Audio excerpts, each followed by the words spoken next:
অস্বীকার করেছো। আমার আমার জিকির গিয়েছিল, আমার উপদেশ তোমাদের কাছে গিয়েছিল। তাদেরকে আল্লাহ রাব্বুল আলামিন কিয়ামতের ময়দানে অন্ধ অবস্থায় উঠাবেন। তারা আল্লাহ রাব্বুল আলামিনকে বলবেন, ক্বালা রাব্বি লিমা হাশারতানি আ'মা। ও রাব্বুল আলামিন, দুনিয়াতে আমাদের চোখ ছিল, আমাদের চক্ষুষ্মান ছিলাম। ক্বালা রাব্বি লিমা হাশারতানি আ'মা। এই কিয়ামতের ময়দানে আমাদেরকে চক্ষুহীন কেন করা হলো? আল্লাহ তখন উত্তর দেবেন, ক্বালা কাযালিকা আতাতকা আয়াতুনা। তোমাদের কাছে আমি নবী পাঠিয়েছিলাম, তোমাদের কাছে আমি আলেম উলামা পাঠিয়েছিলাম, নবীদের ওয়ারিসকে পাঠিয়েছিলাম, ইমাম খতিবরা তোমাদেরকে কোরআনের কথা বলতো, আর তোমরা না জেনে না বুঝে অস্বীকার করতা। হুজুর একটু বলেই থাকে, নাউজুবিল্লাহ বলেন। আচ্ছা বলেন তো, মনে করেন আপনার গ্রামে একটা নতুন মসজিদে ইমাম খতিব নিয়োগ দিয়েছেন, হয়তো অনেকে নাকি নতুন খতিব নিয়োগ দিলেন। খতিব সাহেব আসলেন, জুমা পড়াবেন। এমন অবস্থায় হুজুর প্রথম জুমাতে খুব সুন্দরভাবে কথা বলা শুরু করছে। হুজুর বলা শুরু করছে, আজকে থেকে আমি আপনাদের গ্রামের নতুন খতিব, আজ আমি যা বলবো তাই হবে। আল্লাহর আইন দিয়ে মসজিদ চলবে, সভাপতির কথায় মসজিদ চলবে না, সেক্রেটারির কথায় মসজিদ চলবে না, ক্যাশিয়ারের কথায় মসজিদ চলবে না, আমি খতিব, আমি ইমাম, আমার কথাও চলবে না। আল্লাহর কোরআন দিয়ে মসজিদ চলবে। আপনার কোনো আপত্তি আছে? সবাই একবার হাত তুলে বলেন, হুজুর কোনো আপত্তি নাই, মসজিদ চলুক, কোরআন দিয়ে কোনো সমস্যা নাই। সভাপতি সাহেব হাত তুলে বললেন, খতিব সাহেব আপনি যেটা বললেন সেটাই ঠিক, কোরআন দিয়ে মসজিদ চলবে, আমার কোনো আপত্তি নাই। ক্যাশিয়ার সাহেব হাত তুলে বললেন, হুজুর আপনি ঠিক আছেন, আজ থেকে আল্লাহর আইনে কোরআন দিয়ে মসজিদ চলবে, কোনো আপত্তি নাই। সেক্রেটারি সাহেব, সভাপতি সেক্রেটারি একই কথা বললেন যে কোরআন দিয়ে মসজিদ চলবে, আমাদের কোনো আপত্তি নাই। গরিব মানুষ টাইপের কিছু মুসলিম তারা বললো, হুজুর একটা পাওয়া গিয়েছে, ঠিক কিনা বলেন? এতদিন কি হুজুরের পেছনে নামাজ পড়ছি, আজকে জাতের একটা খতিব পাওয়া গিয়েছে। হক কথা বলা হুজুর। হুজুর যখন বললেন কোরআন দিয়ে মসজিদ চলবে, কিছুক্ষণ পরে হুজুর বলা শুরু করেছেন, যে কোরআন দিয়ে মসজিদ চলবে সেই কোরআন দিয়ে রাষ্ট্র এবং সমাজও চলবে। যখন এই কথা বললেন, মসজিদের মধ্যে অলরেডি দুইটা ভাগ হয়ে গিয়েছে।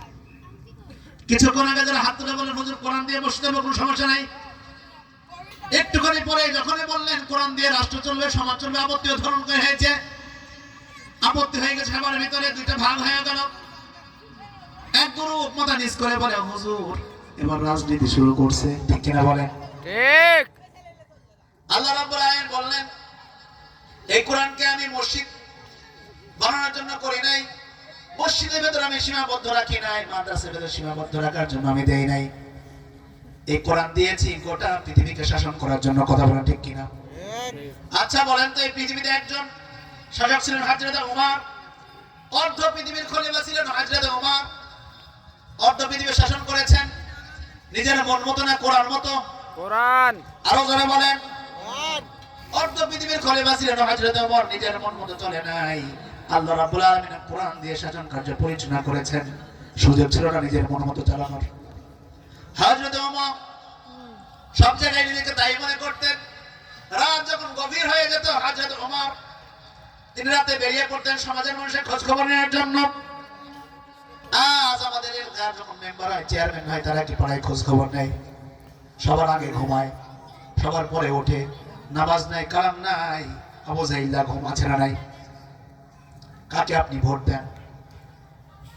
আল্লাহ রাব্বুল আলামিন নেতা নির্বাচন করার জন্য কোরআনকে দিলেন। কোরআন শুধু কোরআনুল কারীম নয়, কোরআন শুধু কোরআনুল হাকিম নয়, কোরআন শুধু কোরআনুল মাজিদ নয়, কোরআনের নাম হলো আরেকটা নাম আছে ফুরকান। নাম কি? ফুরকান। কোরআনের নাম হলো ফুরকান, সত্য মিথ্যার পার্থক্যকারী কিতাব। আপনাকে যদি ন্যায় অন্যায় বুঝতে হয়, কোরআনের কাছে যেতে হবে। আপনাকে যদি ভালো মন্দ বিচার করতে হয়, কোরআনের কাছে প্রশ্ন করতে হবে। কোন নেতা আপনাকে জান্নাতে নিয়ে যাবে, কোন নেতা আপনাকে জাহান্নামে নিয়ে যাবে, কোরআনকে প্রশ্ন করুন, কোরআন বলে দেবে। একটা মুসলমান তার নেতা আবার গাঁজাখোর কিভাবে হয়? একজন মুসলমান তার নেতা হচ্ছে চালচোর। একজন মুসলমানের নেতা কিভাবে চালচোর হতে পারে? একজনের মুসলমানের নেতা কিভাবে সুদখোর হতে পারে? একজন মুসলমানের নেতা কিভাবে ঘুষখোর হতে পারে? কারণ মুসলমান নামে কামে নয়, কথা বলে ঠিক কিনা? ঠিক। দুঃখজনক হলো সত্য, কারাগারে ঢুকে যান, হাজার হাজার মুসলমান চোর দেখবেন।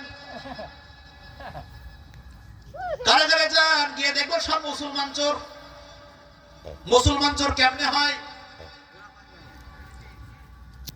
চাল চোর, ডাল চোর, খানাই চোর, জুতা চোর, আছে না নাই?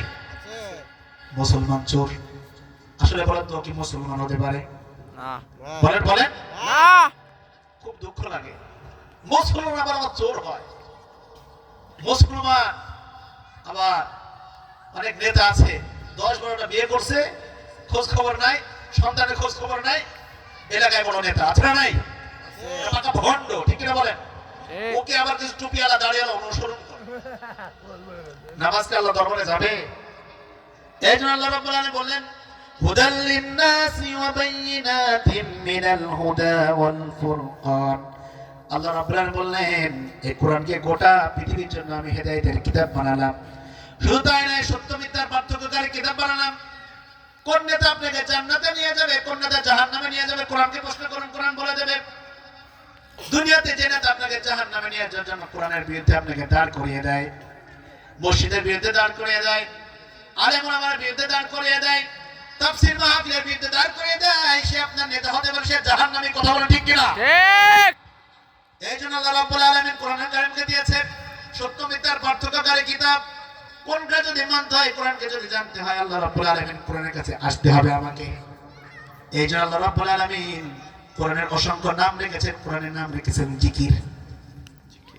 আল্লাহ রাব্বুল আলামিন বলেন কোরআনের ভিতরে আমি হেদায়েত রেখেছি, কোরআনের কাছে যারা আসবে আমি আল্লাহ রাব্বুল আলামিন তাদেরকে হেদায়েত দান করে দেব।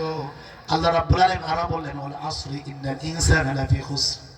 সময়ের কসম দিয়ে আল্লাহ রাব্বুল আলামিন বললেন সময়ের কসম, পৃথিবীর সমস্ত মানুষ ক্ষতির ভিতরে রয়েছে। কারণ মানুষ বিবেচনাহীন হয়ে যায়। আল্লাহ রাব্বুল আলামিন যারা বিবেচনাহীন, বিবেকহীন, তাদের বিষয়ে কোরআনে কারীমের ভিতরে বলেছেন ওয়ালাকাদ যারানা লিজাহান্নামা কাসীরাম মিনাল জিন্নি ওয়াল ইনস লাহুম কুলুবুন লা ইয়াফকাহুনা বিহা। আল্লাহু আকবার। আল্লাহ বললেন মানুষ, তোমরা শুধু মানুষ দেখেছো, মনুষ্যত্ব না থাকলে সে কখনো মানুষ হতে পারে না। পশুর তো কোনো মনুষ্যত্ব নাই, এই জন্য যেখানে সেখানে কথা দেয়। কিন্তু একজন মানুষের যদি পশুর মতো বুদ্ধি হয়, সে কখনো মানুষ হতে পারে, সেও পশু হয়ে যায়। কথা বলা ঠিক কিনা? ঠিক। এখন কুলুবুন লা ইয়াফকাহুনা বিহা, আল্লাহ বললেন আমি তোমাদের অন্তর দিলাম, কিন্তু বিবেচনা শক্তি দিয়ে তোমরা বিবেচনা করলে না। কোনটা ভালো, কোনটা মন্দ, কোনটা ন্যায়, কোনটা অন্যায় তুমি বুঝলে না। তুমি মানুষ না, তুমি পশু হয়ে গেছো। চিল্লাবেন ঠিক কিনা? ঠিক। লাহুম কুলুবুন লা ইয়াফকাহুনা বিহা ওয়া লাহুম আ'য়ুনুন লা ইবসিরুনা বিহা। আল্লাহ বললেন তোমাদেরকে আমি চক্ষু শক্তি দিলাম, দেখার শক্তি দিলাম, কিন্তু দেখার শক্তি দেওয়ার পরে তুমি কোরআনটা ভালো মতো বুঝলে না, দেখলে না, তাহলে তোমার এই চোখ জাহান্নামের ভিতরে ঢুকবে না। আউযুবিল্লাহ বলেন। ওয়া লাহুম আযানুন লা ইয়াসমাউনা বিহা। কর্ণ শক্তি দিলাম, জীবনে তো কোরআন শোনো নাই, আল্লাহর কালাম শোনো নাই, মোজ মাস্তিতে মেতেছিলা, গান শুনেছো, নাট্যমঞ্চ শুনেছো, সিনেমায় গিয়েছো, কিন্তু আল্লাহর কোরআন কখনো শোনো নাই।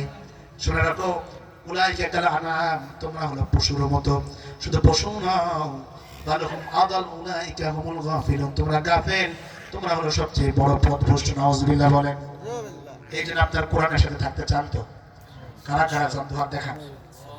লিল্লাহি তাকবীর, আল্লাহু আকবার। লিল্লাহি তাকবীর।